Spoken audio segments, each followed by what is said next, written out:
Although there are now 11 public concrete skate parks in the Metro Phoenix area, not one allows BMX bikes. A movement began in 2002 to get cities to provide public, legal places for BMX bike riders to ride. Mesa's response to this movement was Kleinman Wheels Court, which consisted of prefabricated ramps assembled on 4 abandoned tennis courts. It opened on September 13, 2005. Kleinman Wheels Park was built in response to requests from citizens from the city of Mesa as well as the other East Valley citizens to look for a place where both bikes and skateboards could ride together. We're hoping that it'll help alleviate some of the problem of bike riders riding at Reed Skate Court. I think it's a good start.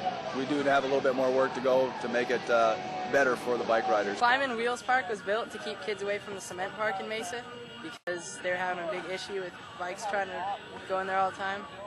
They tried to make this a good park, but it seems like they went the wrong route and got us a little bit of nothing. There's practically 5 ramps, and the box jump is completely heinous, and it's all on this hard asphalt that if you fall on, you're just going to get eaten up. I think opening this park didn't meet any of the needs for any bike riders or skateboarders. The surfacing was already fine, and they wasted money redoing it for no reason. They never talked about that in any of the meetings. There was no point in doing it, so I don't really know why they spent probably $5 grand redoing the floor when they didn't need to. This is cheese grated. So, will Kleinman Wheels Court keep BMX riders out of concrete skate parks such as Reed Skate Court? I'm going to try and ride the cement parks every day if I can. I'm still going to ride the cement park. I've been chased out pretty much every time I've gone there. I mean, it's been as ridiculous as park rangers hopping fences and helicopters chasing us, police just going everywhere like we robbed a bank or something. I mean, it seems like more kids get in trouble for riding bikes than people get in trouble for robbing banks. Mesa spent all this money on a cement park that's not even up to the par as the other city cement parks. And then they could have easily just let bikes in there and solved the problem, but they wasted however much, $20,000 on this place that no one's even going to go to. That was actually what we thought we could get done in a very quick time with the budget that we had. We were working with virtually no budget. This 5 ramps take care of thousands and thousands of riders. Not even close. Mesa tried to do a cheap, affordable fix for that big problem because there's way more kids that are going to start coming here and be very disappointed. But why would kids be very disappointed if both BMX bike riders and skateboarders advise Mesa on what should be built? The citizen group that we put together, they provide a lot of great input. They didn't use any of our input at all. They should take into account for what we say instead of just going another route. Like they heard us and heard us and heard us and then did what they wanted to do. Mesa spent $20,000 to build Kleinman Wheels Court, and $10,000 worth of equipment was donated by a local business as well. Compare this to Prescott, who opened their bike-friendly concrete skate park on November 12, 2005. The park was built because of the need in the Tri-City area. Bike riders getting hassled with Prescott Valley Park. Chino Valley does have a park. We had a number of skaters that were throughout the community skating in areas that were prohibited. We didn't really have a place to send them. Mike Fan from Fan Construction began raising funds from multiple sources with a target of raising $150,000 initially to get this project going. Chino Valley Skate Park is the Tri-City area's equivalent to Kleinman Wheels Court. This park is 100 times better than Chino Valley Park. Chino Valley Park is on an old basketball court. I think it's 2 basketball courts put together.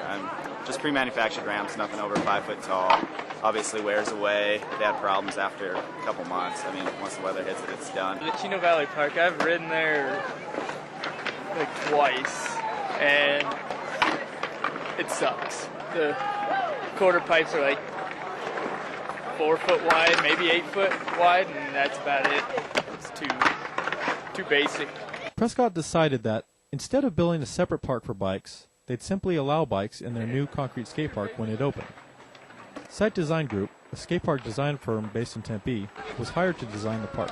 I spent a number of days researching the operation and maintenance of the park, specifically things such as the coexistence of those bicycles and skaters within the same park.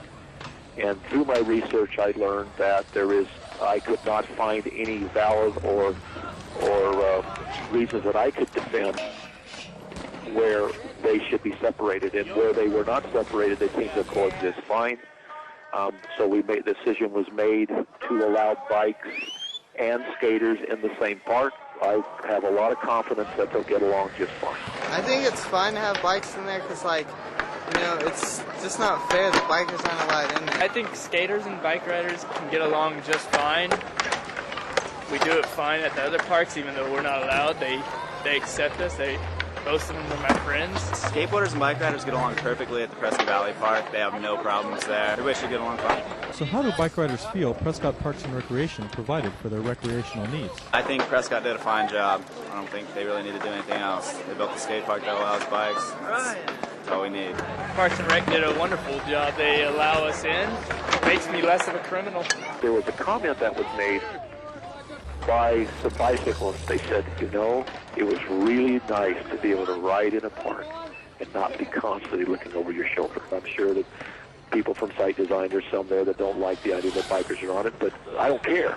I don't care if they don't like it, because I know the people using the park will like it. Anytime that you can set up guidelines for the operation of a facility that minimizes your requirement to enforce things that you should not do, then it makes the operation and management of facility always easier.